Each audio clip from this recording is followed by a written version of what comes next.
In captivity, days and nights blurred for me. Some of this was my own disorientation, and some was Rakshasa's magic, which kept me from seeing the sun for weeks on end. I figured Ravan had decided that the constant darkness would demoralize me and break me down sooner. I was not allowed to leave the pleasure garden, but Trijata, whom I had cured of a bad toothache by making her a poultice out of licorice paste, let me walk around the grove sometimes. The walks brought me a little solace. The plants and trees were innocent and beautiful. When I touched them, I could feel their sympathy for me. If they were ailing, my touch cured them, and thus we grew to love each other. I was particularly fond of the Ashoka tree under which I slept. When no one was watching, I cleared the dead leaves that piled up around it, and when I lay down to sleep, I placed my palms against its trunk to draw in comfort. But all this I did secretly. I was afraid that if my guards knew how much I cared about the tree, they would harm it just to cause me pain. The Rakshasis had many ways of tormenting me. They made a game of poking at me with sharp nails that bruised my skin just when I fell asleep, or suddenly transforming themselves into horrifying monster shapes to startle me, or rushing at me, teeth bared as though to devour me. They couldn't injure me seriously because of Ravan's orders, but they did their gleeful best to break me down. This unending barrage of attacks demoralized me. I was constantly tense and exhausted, and it was hard under those conditions to maintain hope. It was hardest when they boasted in detail of how they would torture and kill my husband if he ever made it as far as Lanka. At times, they used Rakshasa magic to create images of an injured and bleeding Ram collapsed on the ground in front of me. Surpanaka must have described to them in detail what he looked like because the images were horrifyingly realistic. It was all I could do not to break down weeping. At these painful moments, I would place my attention in my heart center as I had been taught by Hardhanu and mentally practice my self defense exercises. I visualize Ravan as my opponent. Allow him to pursue you, and at the last moment, step sideways and bring up the knee in a sudden movement to the opponent's groin. When he doubles over, press your thumbs into his eyes to blind him, or step back as though retreating, and when the opponent lunges at you, hit his windpipe with your hand hard. At the right angle, the impact will break his neck. I didn't know if I would ever have the opportunity to do any of this, but if so, I wanted to be ready. Meanwhile, concentrating on the exercises helped me to remain calm.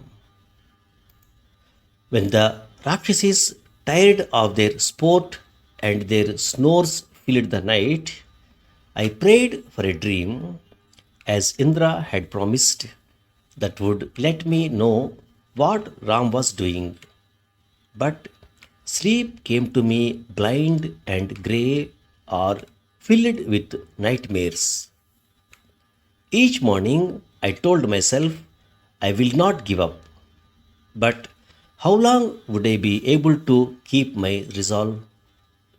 I did not even know if time was passing, or if, in this place of evil enchantment, Ram held day and night, week and month in his control. Some mornings I would wake to find Surpanaka standing over me, muttering.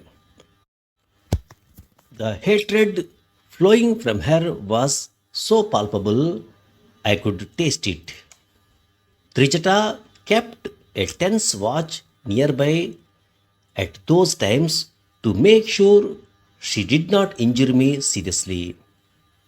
I would sit up, steeling myself for an attack, certainly verbal, sometimes physical, a slap, a shove, a kick. Sometimes she would grab my face and force me to look into hers, which was difficult because there were gaping holes where her nose and ears had been. More importantly, something had gone out of her eyes, a joyful trust I had noticed in the Panchavati forest. They looked opaque and dead now. I couldn't help continuing to feel guilty about that. Ugly, aren't I? She said to me once. Her voice, which I remembered as musical, came out in a croak. The court physician wanted to fill in the holes, but I said no. This way, every time my brother sees me, he will remember what was done to me. It will keep his loathing of your husband fresh and strong. She looked me up and down. Well, you don't look that great yourself, more like a scrawny crow. I don't know how you have managed to keep my brother captivated. She spat. A greenish glob landed on my foot. I forced myself not to jerk away. But time is running out on you. 10 months of the year he has given you have passed. Had it been so long already? And still there was no sign of Ram, no word from him. My Rakshasi guards had stopped mentioning him. Clearly, they did not consider him a threat any longer. An appalling thought snaked through me. Had my husband given up? Surpanaka narrowed her eyes as though she could read my mind. There is no way Ram can rescue you, even if he dared. But frankly, I don't think he is trying. I think he has gone back to Ayodhya and taken another wife. Why would he want anything to do with a woman who had been abducted, who had been touched by another male? So, you would better make your decision. Ravan's queen or my slave? She threw me a snarl of smile. I hope you choose me. That way, I can keep you alive for a long time, long after you beg me to kill you. Once in a while, Sarma came to see me and we walked around the gardens together. She tried to distract me from my sorrows by telling me stories about Lanka, how it had been magically constructed, how Ravan had won it from Kuber. The Rakshasas watched her suspiciously and tried to eavesdrop on our conversation, but Sarma's magic was stronger than theirs. She constructed a wheel around us that they couldn't pierce. They would have loved to stop her from visiting me, but they couldn't. She was royalty after all. But her power was waning. They knew that. Sarma had every reason to hate me. I was the cause of all her troubles. But strangely, she didn't. Perhaps it was because I was the only person with whom she could share her worries. She told me that Ravan had accused Vibhishan in open court of not being a proper Asura because he kept entreating Ravan to send me away, of being too sympathetic to humans, of worshipping the enemy gods in secret with the vain hope of taking over the kingdom from their help. That is so unfair, she cried.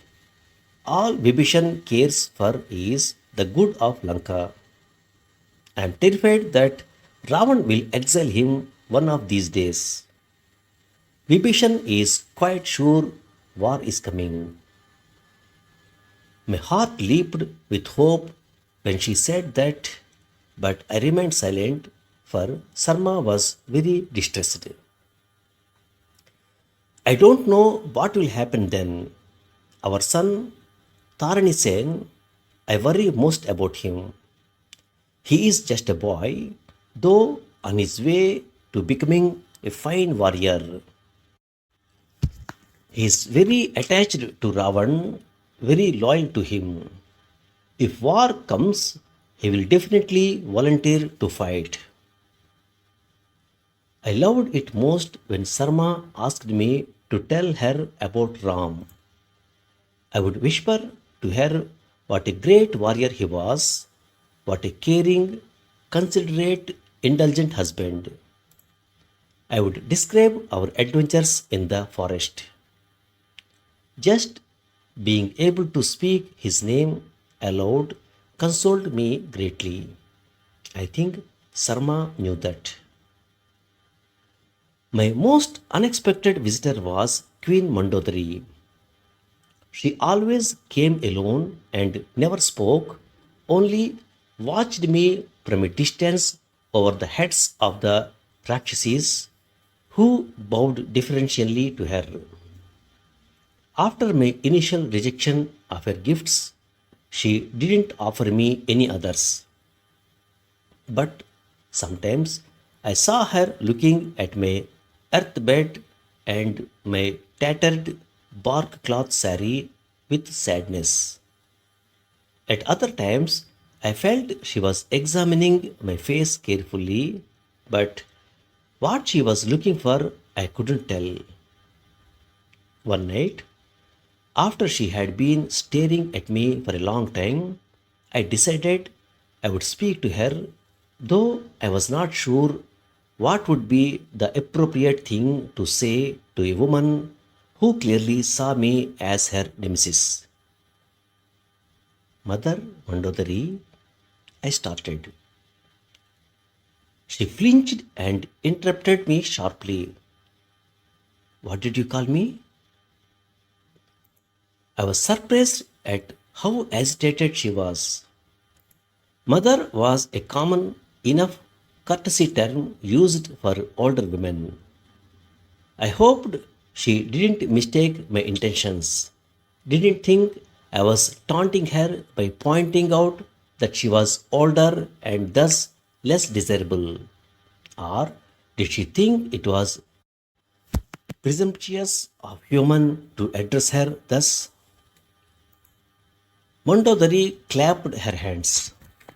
When Trijata ran up, she said something, and all the Rakshasis retreated until they were lost in the night mists.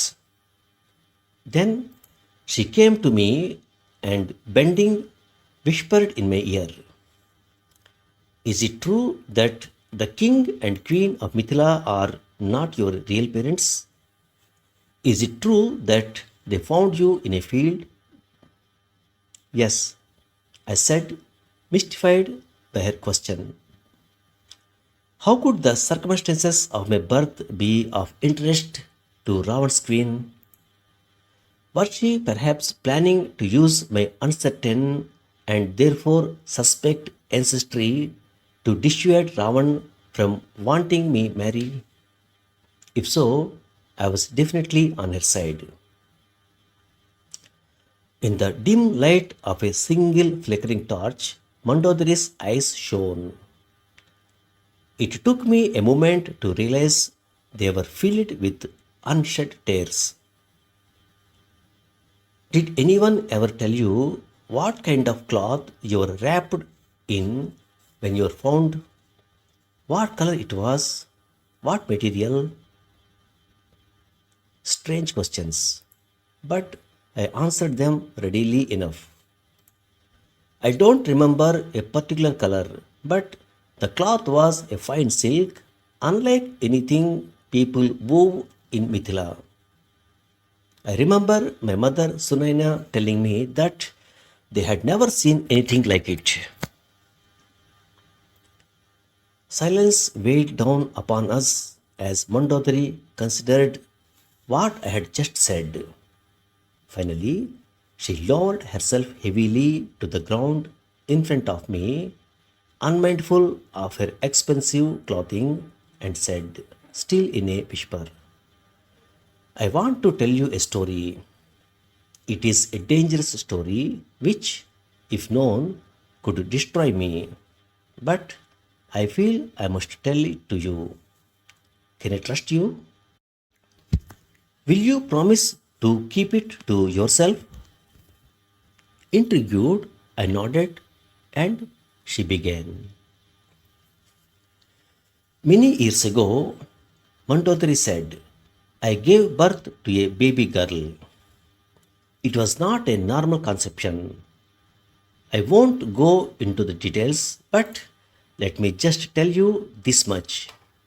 My husband was gravely displeased with me, and when the Asura priests who examined her stars foretold that the child would be the cause of her father's death and the ruin of his kingdom, he was livid. So he ordered the baby to be killed. I begged and pleaded, but Ravan wouldn't listen. Finally, the night before the baby was to be taken away, I managed to bribe the Rakshasa who was given the duty of killing the baby.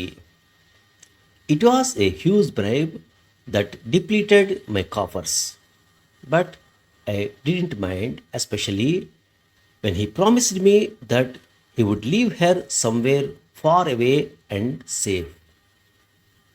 I wrapped the baby in a beautiful yellow silk into which I had woven a good luck symbol and handed her to him.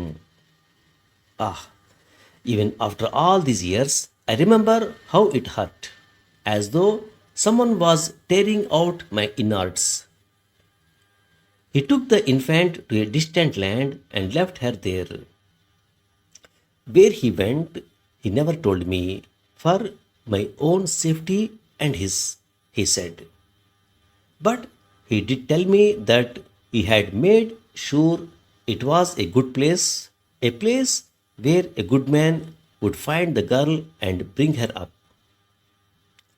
I never mentioned this to anyone. I held it in my heart, my dark, cold, dangerous secret, my small consolation. Ravan was certain the baby was dead. The old retainer who had taken the baby passed away soon after. I relaxed a little, certain that now no one would find out what I had done. I resigned myself to the fact that I would never see my daughter. I thought about her all the time, though. What did she look like? How was she doing? Was she married now? Did she have her own children? Let her be safe. I prayed every day. Let her be happy. Sometimes I told myself, stop. For all I know, the baby was left in a forest or by a river. She was just a newborn. She must have died. But when I saw you, I began to wonder. The stubborn way you have of tilting your chin, the bravery with which you have refused to obey Ravan and enter his palace, even though he could have killed you or worse, tortured you for it. I used to be like that a long time ago. Living with Ravan drained away my spirit. I began coming to the Ashoka Grove at night to watch you, and the more I watched you, the more I became convinced that you are my daughter. Even the way you sleep, turned to your left with your legs drawn up towards your chest, that is how I sleep, an old habit I can't seem to get rid of, although it has annoyed Ravan for years. I didn't believe one bit of this far fetched story, though I could see how badly Mandodari wanted it to be true, because if so, it would assuage some of her guilt. Each day I am torn in two, Mandodari continued. I can't decide if I should tell Ravan. Why don't you do that? I said. Maybe it would get Ravan to look at me differently. There were risks in it, of course. If he became convinced that I was the cursed daughter, he would probably kill me. But wouldn't that swift end be better than this endless torture? And there was a chance that he might believe Mandodari and send me back to Ram. An infinitesimal chance, but worth trying for. Mandodari looked down. I am too frightened of what he will do to me in retaliation for such a great crime, going not just against him but endangering the whole country. You haven't seen Ravan in one of his rages. When it happens, even the earth trembles and the gods hide their faces. If he punished me with death, I could endure it. But he would consider that too easy. He won't care that I am his queen. He will put me in his dungeons. You haven't seen them, are the dungeon masters who devise the most infernal, drawn out tortures, both physical and mental, but I have. It is said that his dungeons rival the 28 hells, and I believe it. I am sorry. I am not brave enough to risk such suffering. She looked up, her eyes pleading. Please forgive me, my daughter, and let me make your life a little easier for you. I can force the gods or persuade them with gifts to treat you more kindly. That much power I do have. She stretched out her arms to embrace me, a terrible hunger in her face. I jerked back in repugnance. I want nothing to do with your mad fantasy. I'm not the baby you sent off to her death somewhere. You can't use me to lessen your guilt. And most certainly, I have no connection to your hateful husband except for the fact that he abducted me by shameful trickery and ruined my life. I would kill myself this very moment if I really thought Rakshasa blood ran in my veins. I fisted my hands and hardened my heart against further pleading. But Mandodari said nothing. She left without making any more attempts to talk to me or touch me. She possessed a queenly dignity. I had to admit that. She didn't approach me again, although I had a feeling she sometimes watched me secretly from the night shadows of the Ashoka Grove. I tried to purge her story from my mind, but disturbingly, it kept coming back. And with it came the questions. Wasn't it strange the way King Janak had found me wrapped in an expensive cloth, the likes of which no one had seen in Mithila? People said the gods had left me in the field. But what if it had been a very different kind of being that had brought me to him? For a while, I tried hard to remember the color of the cloth, but it wouldn't come to me. Perhaps that was for the best.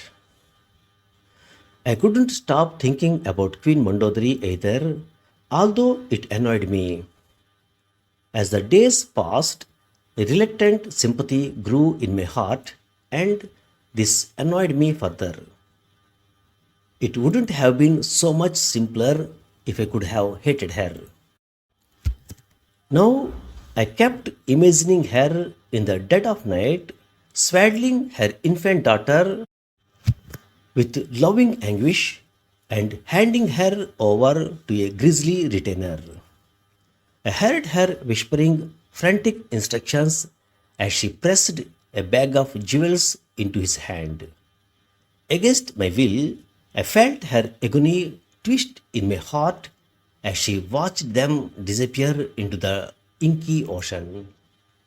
Her agony over the years as she remembered that terrible, dangerous, guilty moment. And now, her greatest agony, watching me and wondering, unable to speak her suspicions to her husband, who was infatuated beyond reason with a woman who might be his daughter. Thanks for listening. Now, some word power. The Rakshasis had many ways of tormenting me. Torment. Torment means severe mental or physical suffering. Some mornings I would wake to find Shurpanaka standing over me, muttering. The hatred flowing from her was so palpable I could taste it. Palpable. Palpable means noticeable, visible. Had it been so long already? And still there was no sign of Ram, no word from him. My Rakshasi guards had stopped mentioning him. Clearly, they didn't consider him a threat any longer. An appalling thought snaked through me. Had my husband given up? Appalling. Appalling means shocking, horrifying.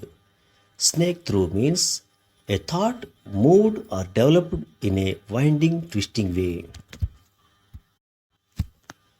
One night, after she had been staring at me from a long time, I decided I would speak to her, though I was not sure what would be the appropriate thing to say to a woman who clearly saw me as her nemesis. Nemesis means an arch rival. Nemesis means an inescapable agent of someone's downfall. and there was a chance that he might believe Mandodari and send me back to Ram. An infinitesimal chance. Infinitesimal. Infinitesimal means minuscule, extremely small. I jerked back in repugnance. I want nothing to do with your mad fantasy. I'm not the baby you sent off to her death somewhere. Repugnance. Repugnance means intense disgust. Thanks for listening.